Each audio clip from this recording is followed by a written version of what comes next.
Shalom, mari sama-sama tundukkan kepala, pejamkan mata sejenak. Terima kasih Bapa buat kasih-Mu yang begitu limpah dalam hidup ini. Kami masih hidup, kami bernapas karena Engkau. Maka pagi ini kami adakan mesbah keluarga, mesbah pribadi. Kami boleh naikkan pujian penyembahan pada Bapa di surga. Kami rindu juga untuk mendengarkan renungan firman-Mu. Roh Kudus mengurapi hamba-Mu, mengurapi kami dan menyucikan hati dan pikiran kami, dan kami juga tidak lupa menaikkan doa syafaat kepada Bapa di surga. Amin. Shalom pagi. Mari sama-sama kita membaca firman Tuhan Lukas pasal 14. Lukas pasal 14 ayat 25 sampai ayat 35. Lukas pasal 14 ayat 25 sampai ayat 35. Segala sesuatu harus dilepaskan untuk mengikut Yesus. Pada suatu kali banyak orang berduyun-duyun mengikuti Yesus dalam perjalanannya. Sambil berpaling dia berkata kepada mereka, "Jikalau seorang datang kepadaku dan ia tidak membenci bapaknya, ibunya, istrinya, anak-anaknya, saudara-saudaranya laki-laki atau perempuan, bahkan nyawa sendiri, ia tidak dapat menjadi muridku. Barang siapa tidak memikul salibnya dan mengikut aku, ia tidak dapat menjadi murid. Sebab siapakah di antara kamu yang kalau kamu mau mendirikan sebuah menara, dia duduk dahulu membuat anggaran biayanya, kalau cukup uangnya, dan untuk menyelesaikan pekerjaan itu, supaya jikalau ia sudah meletakkan dasarnya dan tidak dapat menyelesaikannya, jangan-jangan semua orang yang melihatnya mengejek dia, sambil berkata, orang itu mulai mendirikan tetapi ia tidak sanggup menyelesaikannya. Atau raja manakah yang kalau mau pergi berperang melawan raja lain, dia duduk dahulu untuk mempertimbangkan apakah dengan 10.000 orang ia sanggup menghadapi lawan yang mendatangkannya dengan 20.000 orang. Jikalau tidak, ia akan mengirim utusan selama musuh itu masih jauh untuk menanyakan syarat perdamaian. Demikian pula lah tiap-tiap orang di antara kamu yang tidak melepaskan dirinya dari segala miliknya tidak dapat menjadi muridku. Garam memang baik, tapi jika garam juga menjadi tawar, dengan apakah diasinkan?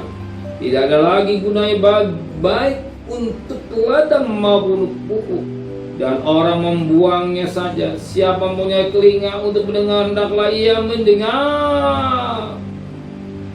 Firman Tuhan cukup jelas bagi kita, tetapi Alkitab mengingatkan kita pada pagi hari ini pada ayat 35b.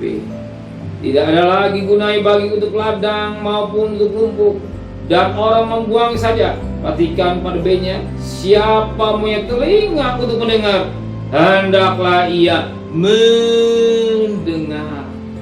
Telinga digunakan untuk mendengar, mulut untuk makan, kaki untuk berjalan, tangan untuk bekerja. Jadi ada fungsi-fungsi yang Tuhan taruh dalam tubuh Kristus. Ada fungsi-fungsi yang Tuhan taruh dalam tubuh manusia, tangan, kaki, mata, dan selanjutnya. Tapi Alkitab hari ini berbicara kepada kita, telinga untuk mendengar. Untuk mendengar. Jadi kalau kita mendengar, hendaklah ia mendengar. Apa yang Tuhan mau mendengar? Dikatakan dalam firman Tuhan pada ayat 27. Barang siapa tidak memikul salibnya dan mengikuti aku, ia tidak dapat menjadi muridku. Kalau saudara mau menjadi murid Tuhan, saudara siap memikul salib. Salib baru layak mengikuti. Ada kesempatan untuk berdosa, tapi tidak mau berbuat dosa. Ada keinginan untuk berbuat dosa, tapi keinginan untuk disalibkan. Ada keinginan daging dan selanjutnya, tapi daging itu disalibkan. Hidup dalam pimpinan Roh Kudus. Kita hidup dalam pimpinan Roh Kudus. Hari Isa juga menyalibkan daging, mengikuti maunya. Kalau saudara tidak menyalibkan daging, saudara nggak akan ada doa pagi. tidak ada doa pagi. Kalau saudara mau nyalakan daging, saudara mau ada doa pagi, ada misbah pribadi. Amin. Mari sama-sama kita berdoa.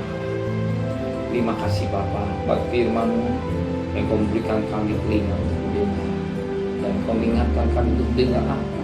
Mengikut Tuhan harus mengikut saya, baru mengikut Tuhan.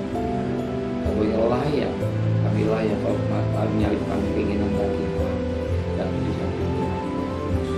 Terima kasih Tuhan, kembalikan besok pagi tubuh yang sehat dengan tidak kurang satu apapun.